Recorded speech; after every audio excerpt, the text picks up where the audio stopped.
This is my summary of the Sunday afternoon session of General Conference for October 2024. Dieter F. Uchtdorf.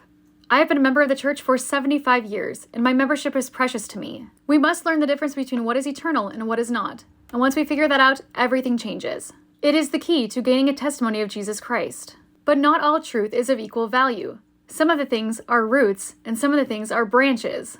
Do you think he watches Mormon stories? If there are inconsistencies in doctrine or troublesome aspects of church history, those are the branches. Don't pay attention to those. You might as well be splashing water on branches.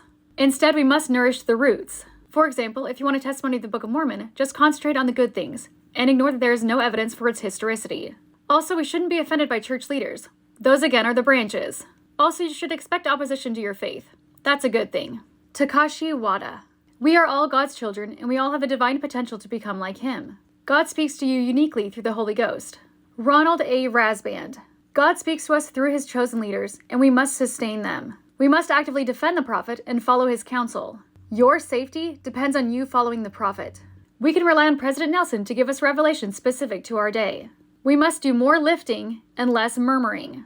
President Nelson has announced 168 temples total, but he's only dedicated 9 of them, but we won't pay attention to that.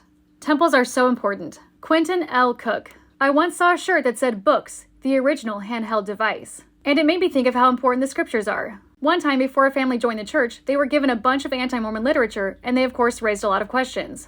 But I told the dad that he had already had a spiritual confirmation that the church was true, and so his questions didn't matter. After that, the entire family was baptized. Ignore the things online that would cause you to doubt the Book of Mormon. Your algorithm can lead you down a path that can destroy your faith. Avoid dark rabbit holes and doom scrolling that would cause you to doubt the church, and instead think about how great the church is. Reuben V. Aliad. Latter-day Saints believe that we are literal sons and daughters of God, and we have the potential to become like Him. I. Raymond Egbo. When we focus our lives on Jesus Christ, we can be happy regardless of what is or isn't happening in our lives. Instead of wondering why God hasn't sent an angel to your inactive child, remember that there are ministering brothers and sisters. And eventually, you will see that God is prompting them to come back to church. Trust Jesus with your inactive child. President Nelson. The work on the Salt Lake Temple will be done in 2026. Also, I'm going to announce 17 more temples.